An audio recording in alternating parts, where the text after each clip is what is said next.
Sometimes the game with smaller open worlds or hub areas have the more interesting gameplay mechanics. Here's some cool examples. We got 10, so let's start off with number 10 with Prey from 2017. Now, it's rare, but sometimes an immersive sim comes out that's also kind of an open world game. These types of games are mechanically complex and have carefully designed, intricate level design, so most of them are simply set in standalone stages, you know? The expansive nature of an open world game can easily interfere with the clockwork precision that's usually required of an immersive sim. Now, there have been some decent open world games with some immersive elements, but in our estimation, Arcane's Prey from 2017 is the most successful attempt so far to combine these two seemingly incompatible genres, you know? A big part of what makes this game work so well is the settings. The open kind of setting of the space station Talos 1, a retro future complex that was custom built specifically to reward player experimentation. The thing about this game is that there are only 2 or 3 standard-ish weapons, so combat is de-emphasized over creative problem solving. Many of the weapons you get are more useful as tools for exploring the environment.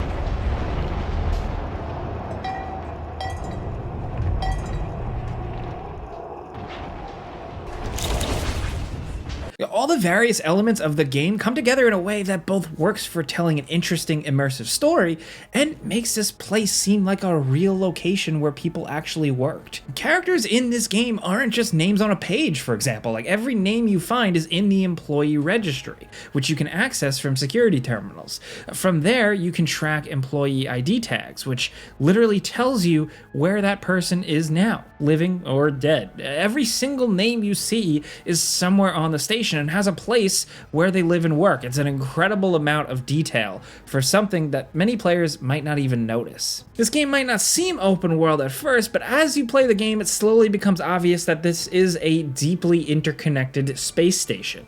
This isn't like the System's Shock 2 one where you just take an elevator between each deck. All these places have multiple entrances and an airlock that leads to the outside of the station, which you can explore from top to bottom. The game is one hell of an achievement, but both like as an immersive sim and as a small open world. The branching narrative, the many options you're given to explore and deal with enemies, and all the complex interlocking systems of the station just impress us more and more as the years go by. We don't know how good we had it with this one. Next, over at number 9, before the unbelievably huge Red Dead Redemption 2 kind of redefined what an immersive open world could really be, there was Bully. Instead of telling a sprawling epic across multiple states in a time period, Bully is just set in a single, moderately large town. Not a city. Like, this is absolutely just like a town. In terms of actual map sizes, maybe bigger than GTA 3, but it definitely feels small and humble. And the scope of the story is much smaller and more mundane than anything else Rockstar usually does. Sure, this game does have your usual Rockstar open world stuff. There are a lot of linear missions, but between the story stuff, you've got a world that has an amazing amount of depth, especially for a console game from 2006. Time passes in real time in this game, and during the day, you're expected to go to school. There's a whole system of teachers, prefects, and bullies you need to contend with. Doesn't seem like such a good idea now, does it? There's a dialogue system, pranks to pull, detention to get sent to, and it's all built into the game in a natural way. Rather than the school and town being full of just generic like NPCs, most of the people you see are actually characters from the story and have their own schedules that they follow and things that they do. The thing about Bully is that like it isn't a small game by a long shot, but compared to pretty much everything else Rockstar has put out besides table tennis, it feels so much denser than their other games. There's a reason so many people want them to return to this universe, because there's nothing out there quite like the original Bully and that humble town. This is a game that introduced many of the more simulation-like elements to the Rockstar games, and in many ways, it's the precursor to Red Dead Redemption. I know that sounds strange, but it's true. It makes sense, especially when you play them back to back. Next over at number 8 is Metal Gear Solid Ground Zeroes. This standalone slice of Metal Gear is technically its own game, even though it's like really more of like an extended demo from Metal Gear Solid 5, but I digress. Strictly in terms of stealth gameplay, there's nothing out there that holds a candle to Phantom Pain. It's like the most mechanically dense open world stealth game there is by a country mile. But that game is gigantic, while Ground Zeroes before it is nice and small, so that's why it's going on this list. Basically, all the depth that's available in the much larger main game can be found here in a smaller, more compact, controlled package. They give you tons of tools for sneaking and ways to distract and dispatch guards and alternate routes for sneaking, but it's set in a single base and you have to procure most of your equipment on site. So it's almost more satisfying than the main game in some places because you're not just selecting a loadout at the start, you have to make do with what you find, which encourages some experimentation. Looks like a problem with the power supply. Whoever's closest, go check on the power system. Over.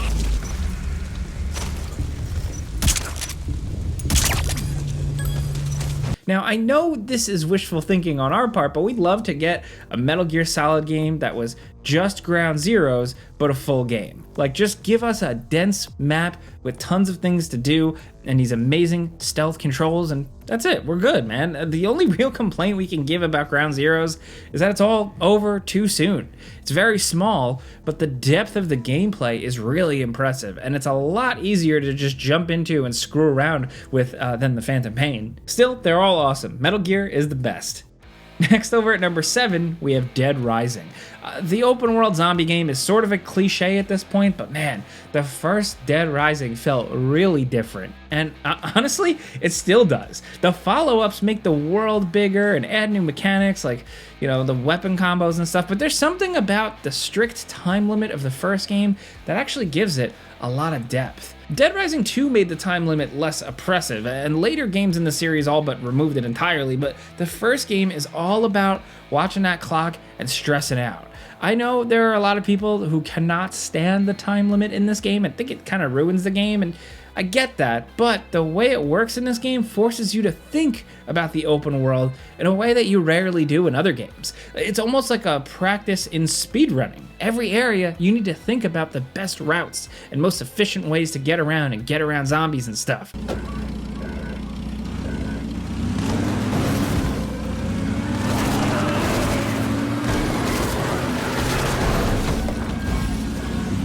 You need to carefully consider your every action. Is there enough time to like reach the tool store to load up on some powerful weapons, or should you just focus on rescuing someone?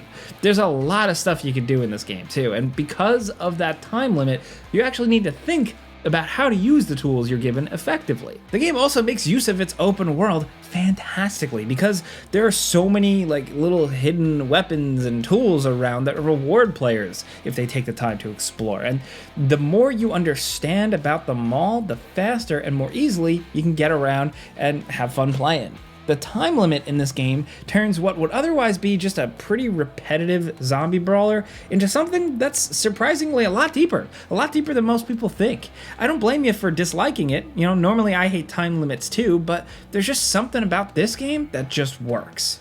Next over at number 6, we have The Witness. This is one of those games that's like deceptively simple. The first few puzzles the game throws at you are extremely basic, almost laughably so, but as you continue through the game, the challenges get tougher and the mechanics of the whole thing get a lot more interesting. Now, what is interesting about this game is that it never explains how any of its puzzles work beyond the bare essentials. There are like no tutorial pop-ups or long-winded explanations. The game just starts you off with a basic prologue and then lets you out into an open world to explore and solve puzzles in any order you like. Probably sooner than later, you'll run into a puzzle and have no idea how the hell you're supposed to solve it. There's probably like some symbol here that you've never seen before, so like, what are you supposed to do? The openness of this game is part of the puzzle because what you have to do is explore, find the part of the map that introduces whatever that puzzle piece is, and figure it out simply by doing it. These start off simple enough, but increasingly get more complex as new and more nebulous rules are introduced. Puzzles that seemed completely incoherent at first are now positive purely through like gained knowledge from the other puzzles. It's a pretty brilliant kind of interlocking system for a puzzle game that may have been crazy difficult to put together, but with it all said and done, it really clicks here. That's not even counting all the secret mechanics that make you look at the world in like a totally different way. For a game that's basically just about solving cereal box mazes, there's an amazing amount of depth here, man.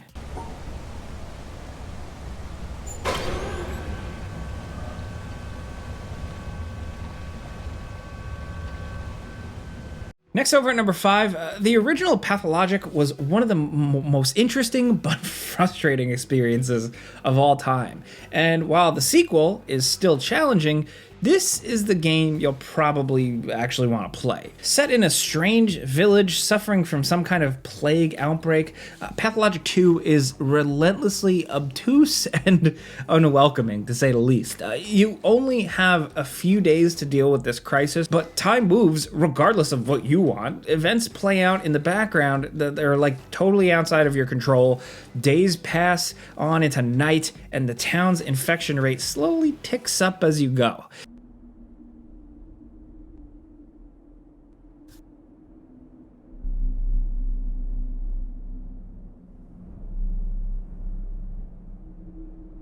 It's an oppressive and sometimes grueling experience with a lot of strange and complex systems at work in the background. Now, depending on your actions, the course of the story can change dramatically, but how this all works is never really explained. You basically just have to figure everything out by yourself. Compared to the first game, it's sensical, but that doesn't mean the game is easy, not by a long shot. Pathologic 2 is unfair and uncompromising, but in the most interesting ways. There's nothing quite like it. Next, over at number 4, let's talk about Chia. This little game flew under the radar last year, but like now that it's out on Steam, we hope maybe it finds a bigger audience. It's a small game, but the actual game mechanics here are like surprisingly ambitious. Basically, it's kind of like Breath of the Wild like, with complex physics interactions, clever puzzle solving, and an interesting and systematic world to explore. But the map may be small, it only takes place on a few smallish islands, but mechanically, the game is rich. Almost everything can be interacted with in a fun way. Like you can launch yourself off trees or mechanically interact with a raft to change the sails and use fires to fight like during rare enemy encounters. The thing that really stands out and makes the game unique is the power of soul jumping, where like you can possess almost any object or animal.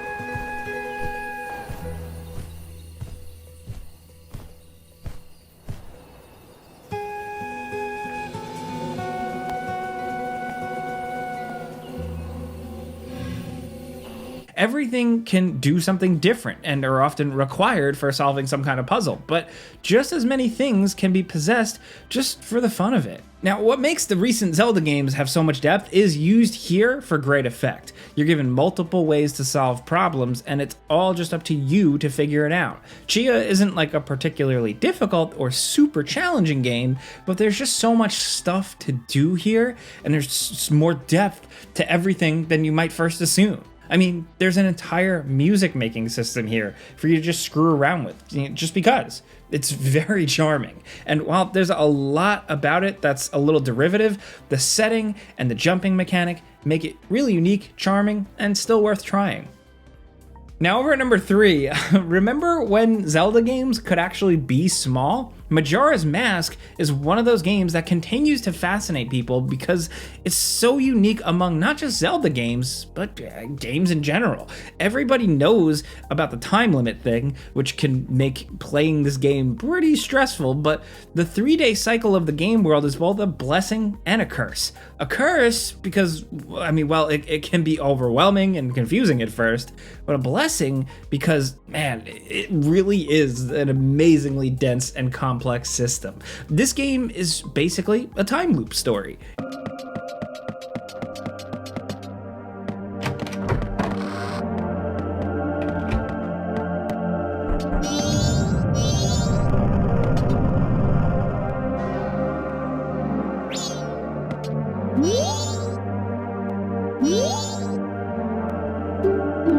after 3 days, the world is going to end. But you get a song that allows you to reset time back to the dawn of the first day. You've probably seen the meme.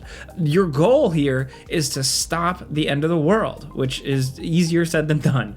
Even though the map is significantly smaller than Ocarina of Time and there are only 4 dungeons to complete, the depth to the gameplay here is some of the best in the entire series. For one thing, there's so many masks to collect and wear that completely alter your movesets. That alone would make this a deeper game than usual, but the real complexity comes from time itself. So much of what you do in this game is dependent on time.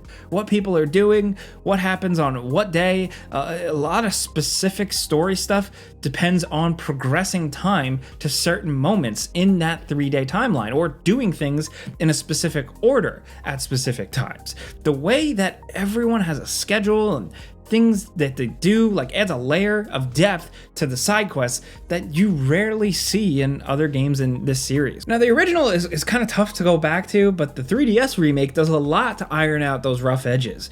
It's a game that can be tough to get into because that time limit is killer, but it's worth the effort. Now down at number 2, Disco Elysium, man. Set in basically a single city block, this RPG adventure game gives you the tools to hang yourself. Literally, if you get an especially bad roll at the start of the game. What makes this RPG unique is that there is no combat. Instead, all of your points get allocated to different skills which can be used to solve the murder case that the entire game revolves around. This is another game that takes place over only a few days, but thankfully there's no time limit this time. What makes this game so interesting is the depth of the investigation in this little world. There are so many different ways to explore, find out information, and deal with the situations you find yourself in. And failure is always an option. The game has only a few real fail states. Failure isn't just like accepted, it's actually part of the game.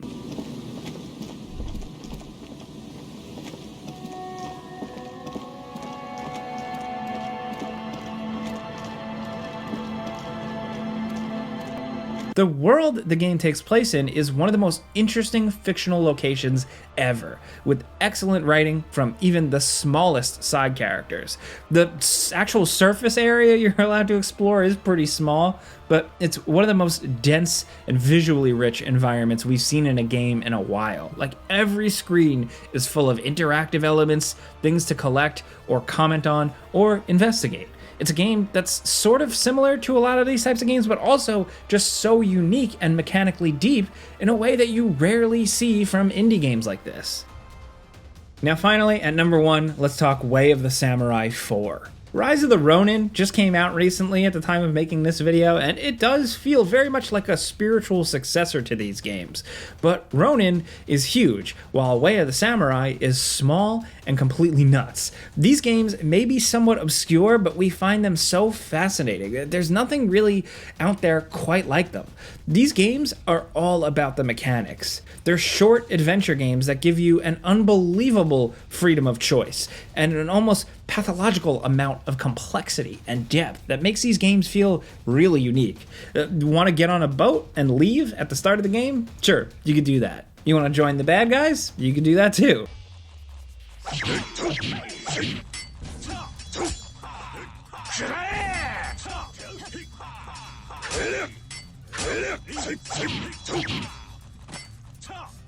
There's a crime system which includes the ability to dine and dash. There's a new game plus system where you can see your previous character wandering around the world and you can fight them. You can use your sword in reverse mode to non-lethally take out enemies. You can even set your gun to reverse mode. How does any of this even work? Like, there's just so much here. It's one of the smallest but strangest open world games out there with an almost shocking amount of mechanical depth if you go looking for it. Now, it's a janky and ridiculous game, but it's so crazy that we can't help but love them.